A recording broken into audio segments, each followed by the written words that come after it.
श्री स्वामी समर्थ. एक गृहिणी म्हणलं की आपलं जीवन खूपच धावपळीचं असतं. सकाळी 6 वाजता अलाराम वाजला, एक वेळेस वाजला, 2 वेळेस वाजला की आपण बंद करतो, पण तरी पण आपल्याला उठणं हे भागच पडतं. तर उठून शिनी सकाळपासून 6 वाजल्यापासून असे पळापळीचे कामं चालू होतात. कारण मुलांची शाळा 7 वाजता असते, तर 6 वाजता उठायला लागतं, काहीतरी टिफिनला बनवायला लागतं, मुलांना आंघोळी वगैरे करून शिनी मुलांचं आवरावर करून झालं की नंतर मग आपल्या मिस्टरांच्या डब्यासाठी तडजोड करावी लागते. की तिथे टेन्शन येतं की भाजी काय करायची. चपाती तर आपण करूच, पण भाजी काय करायची. भाज्या तर हल्ली एवढ्या महाग झाल्यात ना की खूपच. तर मी ते चपात्या बनवून घेतल्या आणि भाजीला काय बनवावं हा प्रश्नच पडत होता. तर मग मी तर मसुराची डाळ आणि कांदा घालून शिनी मस्त सुकी भाजी अशी बनवून दिली त्यांना. त्यांचा टिफिन दिला आणि नंतर चपात्या वगैरे झालं, किचन वगैरे पुसून घेतलं.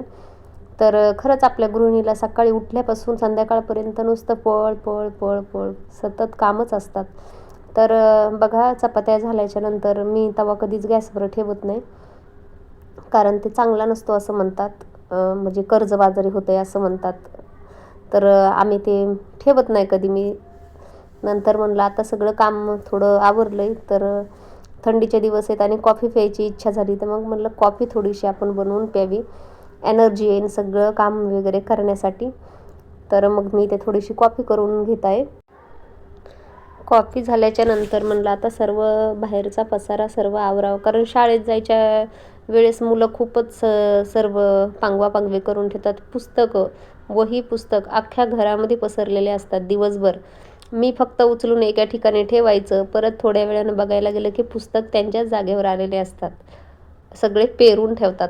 असं हसायला पण येतं, वाईट पण वाटतं आणि खरं सांगू वरडायला पण होतं. पण काय करणार, मुलांच्या आपल्या सवयी जशा आहेत तशाच आपण अंगी स्वीकारल्या पाहिजेत. तर मग म्हणलं आता चहा ते आपली कॉफी इथं थंड करण्यासाठी ठेवावं, कारण मी जास्त थंड कॉफी मला पसंत आहे, जास्त गरम पण नाही, कारण जिभेला चटका बसतो, मला नाही आवडत जास्त गरम.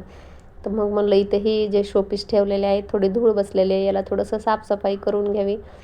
आणि हे मी शोपीस ठेवण्यासाठी लावलेले, तर इथं मुलं तेलाच्या बॉटल, फेसवॉश काही काही ठेवतात. तर मग बोलले की राहू दे, चला ठेवलेत तर ठेवू दे. पण हे सतत मग ते वजनदार या गोष्टींवर भांडे ठेवून नाही चालत ना, काही कुठल्या गोष्टी वजनदार नाही ठेवून चालत. तर एकदम हलकंसं ठेवायला पाहिजे. आणि हे मी ना मिशोवरूनच मागवलेलं होतं, तर छान अशी क्वालिटीत आलेलं आहे हे. नंतर मी हे पुस्तकं वगैरे मुलांनी ठेवलेले सर्व आवरून घेतले आणि एकावर एक ठेवले. पण थोड्या वेळानं परत ते पुस्तक जशाच तसे ढासळून खाली पडले. मला ते दुसरीकडेच ठेवायचे आहेत, पण तात्पुरते झाडून वगैरे मारण्यासाठी ठेवले तिथे. मग सर्व कपडे वगैरे सकाळी मुलं शाळेत जायच्या वेळेस सगळ्या टॉवेल बिवेल सगळे पसारा करून जातात. अगदी कंटाळा येतो या कामाचा, पण आपल्याला करणं भाग आहे. आणि मग नंतर थोडंसं म्हणलं की या झाडांना ना दुपारच्या वेळेस ऊन पडल्यावर खूप सुकून जातात, तर सकाळी सकाळीच आपण थोडंसं पाणी टाकून घ्यावं. तर मग मी माझ्या झाडांना पाणी टाकून घेतलं. माझे झाडं एवढे खूप छान असे आलेत ना की बस. आणि झाडं आणि हे प्लॅन्ट फुलं म्हणलं की माझ्या अगदी आवडीचा विषय आहे. तर मला हे सर्व खूप आवडतं, झाड गार्डनिंग करायला. फुलं आलेले, खरं स्वतः लावलेल्या झाडाची फुलं पाहण्यात सुद्धा खूप काही वेगळा आनंद असतो.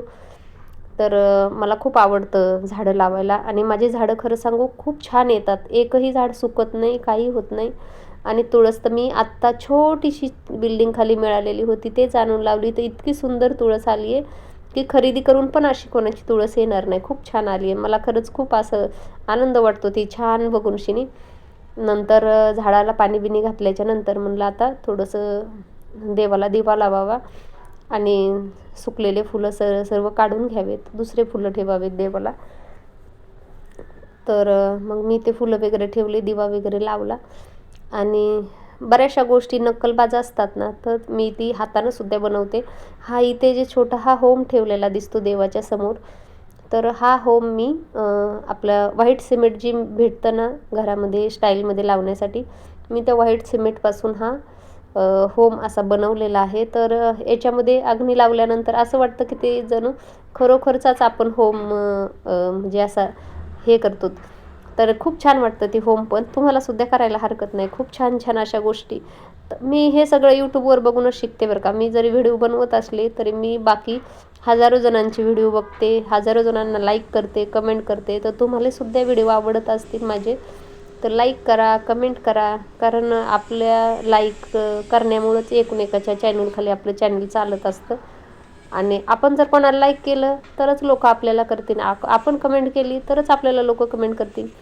तर बघा इथे माझं तुम्हाला मी झाडं दाखवत आहे. किती